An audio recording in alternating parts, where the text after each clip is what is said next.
So as said, my name is Fabian Schwarz, and I'm a PhD student at the CISPA Helmholtz Center for Information Security in Germany. We will now together explore how to enable secure remote inspection for confidential virtual machines. The 00SEVen project is joint work with my supervisor, Professor Christian Rossow. So first, let us have a look at what we will try to achieve throughout this presentation and why. We consider a sensitive client that wants to deploy services inside a virtual machine at a cloud platform. The cloud hypervisor manages the VM's execution and memory mappings and is responsible for isolating the VMs from itself and each other. However, the VM OS or the services might have vulnerabilities leading to in-VM attackers. Therefore, many hypervisors offer so-called VM introspection capabilities, or short VMI, which enables the secure monitoring of in-VM attackers. Typical VMI features include access to the VM's memory and registers, execution pausing, or enabling of memory access traps. However, while the cloud platforms are typically assumed to be trusted, they can actually be prone to insider attackers or vulnerabilities in the host software. Such attackers can then abuse the VMI capabilities to compromise the virtual machines of a customer and manipulate or steal their sensitive data.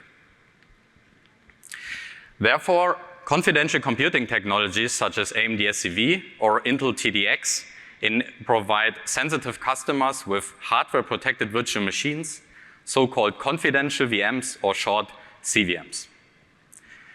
CVMs use hardware isolation to prevent the host software and other VMs from accessing their memory and registers. However, the downside of the strong isolation of CVMs is that it also renders benign attempts to monitor for in-VM attackers unfeasible.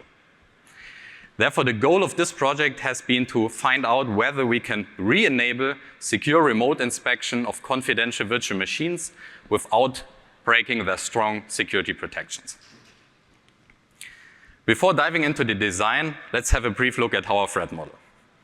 So we assume an untrusted cloud platform which poses a strong out-of-VM attacker. In addition, we assume a trusted remote client which deploys sensitive services inside a confidential AMD virtual machine at the untrusted cloud platform.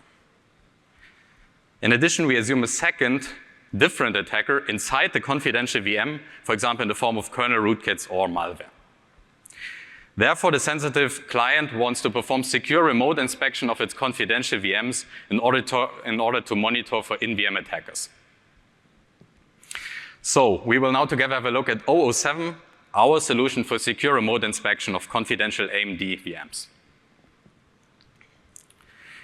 So, as the memory and registers of confidential VMs are only accessible from within, we introduce a trusted in-VM agent. This agent is responsible for performing memory and register accesses, pausing the VM OS execution, and enabling access traps. In addition, it also exposes these VMI primitives to the remote VM owner. However, this design actually introduces many challenges. For example, how to protect the VMI operations from strong in-VM and out-of-VM attackers. In addition, the remote communication must be fast and secure, even though passing through the untrusted cloud platform. And last but not least, it is non-trivial how to enable secure pausing and access traps because the VM CPU scheduling and the second-level page tables are still managed by the untrusted hypervisor. So let us have a look at how 00SEVen addresses these challenges. 00SEVen builds on hardware-enforced in-VM security domains, so-called virtual machine privilege levels, or short VMPLs.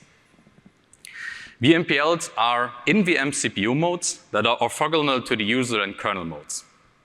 That means an in-VM CPU can execute in one VMPL at a time, and while doing so, switch between the user and kernel mode as usually. The benefits of VMPLs are that they enable separate in-VM execution modes with VMPL-specific memory views and VMPL-specific CPU register sets for each VM CPU. In AMD SEV, there are currently 4 VMPLs, with VMPL 0 being the most privileged with full memory and register access. Therefore, in the first step, 00SEVen isolates the in-VM agent inside the privileged VMPL 0 and contains the untrusted VMOS inside a less privileged VMPL. That way, the in-VM attackers are isolated from the in-VM agent, and the in-VM agent has full memory and register access to perform its VMI operations. To get a better understanding of the isolation, let's look at how the memory protection of SEV-SNPs works. So the host defines second-level page tables that map the VM memory to a subregion of the host memory. On a memory access inside the CVM, the virtual address is then first translated by the CVM's page tables to a guest physical address, and then which is then translated by the host tables to a host physical address. There are now two major differences compared to regular VMs. First of all, the majority of CVM pages are encrypted, rendering them unreadable by the host software and by the other VMs. Second, there is a hardware-enforced reverse map table which checks the resulting host physical address. The reverse map table stores for each host physical page the owning CVM and the corresponding guest physical address. That way, the hardware can prevent unauthorized access by the host software or other VMs to the CVM pages, and also prevent remapping and double mapping attacks. In addition, the reverse map table stores memory permissions for each host physical page per VMPL of a CVM, and that way enables our in-VM agent to define the separate memory views for the isolation. So in a second step, 00SEVen must now expose these VMI primitives to the remote VM owner. Therefore, 00SEVen extends the hypervisor to attach a virtual VSOC device directly to VMPL-0 for fast remote communication, while keeping all the other peripherals attached to the VMOS.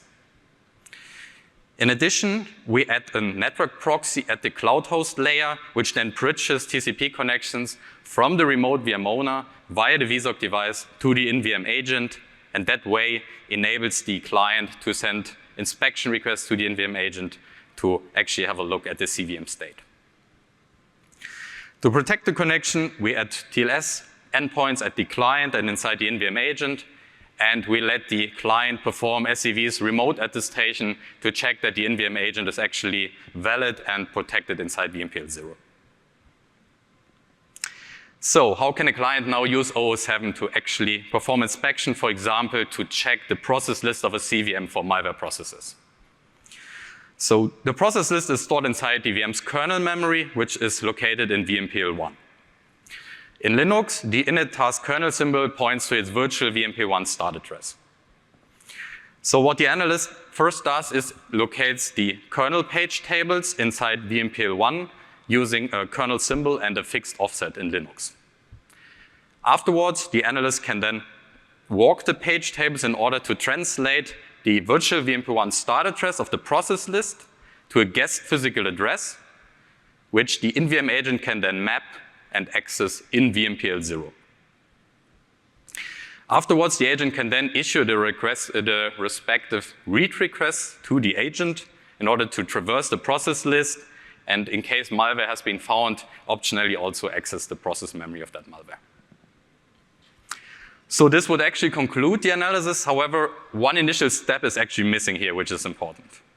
Before accessing the CVM memory, the analyst actually wants to make sure that in-VM attackers cannot hide attack traces by manipulating the memory while the analysis is in process. So the first step typically is actually to pause execution of VMPL-1, so the VMOS. However, pausing the VMPL-1 is actually not that trivial because the scheduling of the VM CPUs and also of the VMPLs is under full control of the untrusted hypervisor. So we actually require a new approach to securely guarantee VMPL-1 pausing. So what we do in 00SEVen is the agent first performs a new hypercall to the hypervisor to inform it about the pausing request. The hypervisor then interrupts all VM CPUs that are currently executing in VMPL-1 and pauses scheduling of them. And third, and this is actually the important step, the in-VM agent now iterates through all the VMPL-1 register sets and disables virtualization support for all of them by flipping a respective hardware register. As a result, any attempt by the hypervisor to continue execution of VMPL-1 will be stopped by the hardware, and that way 00SEVen can securely perform its VMI operations. So before concluding the talk, let's have a brief look at the evaluation. So we implemented a prototype for the Linux QEMU KVM hypervisor and AMD SEV-SNP CVMs. The in-VM agent is currently based on the AMD Secure VM Service module, and we implemented a client backend in libVMI. In the paper, we present a number of evaluations on 10 VMI policies, 2 micro benchmarks, multiple rootkits, and more, so you can check out all the details there. To present some numbers here, a 4 kilobyte page read currently takes about 0.1 milliseconds plus network latency via TCP, and about 0.16 milliseconds via TLS, including the network latency. As shown in the chart, when excluding the network latency, the TLS currently contributes about 1/3 to the runtime because the in-VM agent does not use CPU acceleration for TLS yet. And the majority can be attributed to the message channel because of the context switches between VMPL-0, the hypervisor, the kernel, and the network proxy. Regarding the evaluation of the VMI policies, so for example, the scanning of the process list, we used KVMI as a baseline, which performs VMI on regular VMs at the same host system. Even though 00SEVen operates on confidential VMs, it only faces an overhead of about 2% when analyzing a CVM on the same host via TCP. TLS then adds another 5%, and remote inspection then depends on the network latency, which was about 13% in our local network, resulting in about 20% overhead in total. So, to summarize, 00SEVen satisfies our initial goal by providing sensitive customers with secure remote inspection capabilities for their confidential VMs, including, for example, access to the memory and registers, and secure VMPL-1 execution pausing. In the paper, we also describe how we enable access traps for memory accesses and kernel functions. So, to summarize, with 00SEVen, sensitive clients can benefit from both the strong isolation of confidential VMs as well as the analysis capabilities of VMI. And this also finishes our presentation, and I'm now looking forward to your questions.